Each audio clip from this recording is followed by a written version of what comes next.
মিটিগেশনের কথা আসলে আমাদেরকে বলতেই থাকতে হবে। আপনি কত অ্যাডাপ্ট করবেন? আপনার 1/3 দেশ যদি ডুবে যায় পানির নিচে, বাকি 2/3 আপনি কতটুকু অ্যাডাপ্ট করতে পারবেন? So money is needed, but money may not be the only solution. আমাদেরকে আমাদের পুরো ডেভেলপমেন্ট প্যাটার্নটাকেই চিন্তা করতে হবে। এটা রাতারাতি বদলে ফেলার বিষয় না, কিন্তু আজকে থেকে যাত্রা শুরু করলে 10-12 বছর পরে আমরা একটা জায়গায় পৌঁছাবো যেখানে আমরা ডিস্ট্রাকটিভ থাকবো না। আমি নিশাদ ভাইয়ের কাছে যে প্রশ্নটার উত্তর চাচ্ছিলাম সেটা হচ্ছে ডিপার্টমেন্ট অফ এনভায়রনমেন্টের এন্ট্রেন্সে কোন টেকনোলজিটা সাজিয়ে রাখা হচ্ছে, যেটা রেপ্লিকেটেড হচ্ছে না।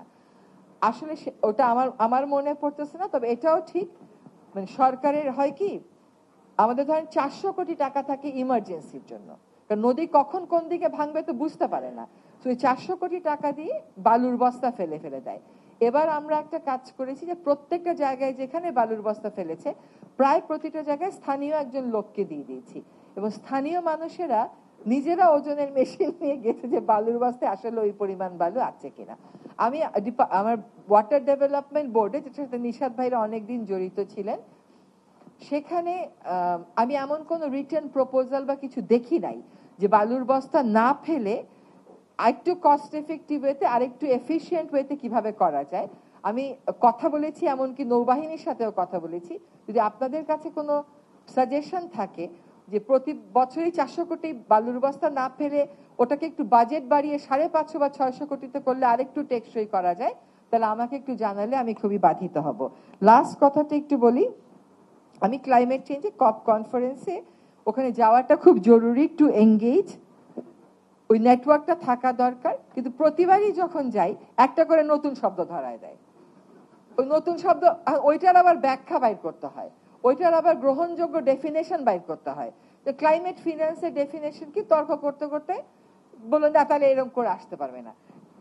তার আগের বছর শিখাইলো এনসিকিউজি, প্রতি বছর একটা না একটা কিছু শিখিয়ে দেয় আমাদেরকে, আমরা ব্যস্ত থাকি ওইটার ব্যাখ্যা নিয়ে, কিন্তু কাজের কাজ যেটা হয় সেটা অনেক সময় আমাদের হচ্ছে না। তো আমাদেরকে অ্যাডাপ্টেশন করতে হবে, শুধু সেটা না, আমাদের নিজেদের প্রাণ প্রকৃতি বাঁচাইতেও আমাদের প্যারাডাইম শিফটের দরকার, যেটা গিয়ে ইভেন্চুয়ালি আমাদেরকে অ্যাডাপ্টেশনে সাহায্য করবে। আরেকটা কথা হচ্ছে, আমাদের পানি সেক্টরে কেউ পিএনজি না, ফরেস্ট সেক্টরে কেউ পিএনজি না, তবে নেতৃত্বেরও বদল হওয়া দরকার। যদি জাতীয় পর্যায়ে আমরা বলতে পারি যে একজন 2 বারের বেশি প্রধানমন্ত্রী হইতে পারবে না, তাহলে এই সমস্ত বোর্ড, এই সমস্ত কমিটি, কাউন্সিলেও আমাদের নতুন করে জায়গা করে দিতে হবে। তো আপনাদেরকে এই কথাগুলো বলে ধন্যবাদ জানাচ্ছি। আর আমরাও কিন্তু আমাদের ক্লাইমেট চেঞ্জ ট্রাস্ট ফান্ডে যখন টাকা দিই, অল্পই টাকা, অ্যাডাপ্টেশনে কতটুকুন দিব, মিটিগেশনে কতটুকুন দিব, আমাদের নিজেদেরই কিন্তু ভাগ নাই। আর খালি দেখি যে সরকারি অফিস সোলার করবে, সে ক্লাইমেট চেঞ্জ প্রকল্পে একটা টাকা চেয়ে রাখে। এবার বলছি এগুলো হবে না, আর এখন পানির সাপ্লাই এগুলো বাড়াইতে হবে। তো আমাদের you are most welcome to give me your suggestion যে কোন কোন প্র্যাকটিসগুলো করলে আমরা আগাতে পারি।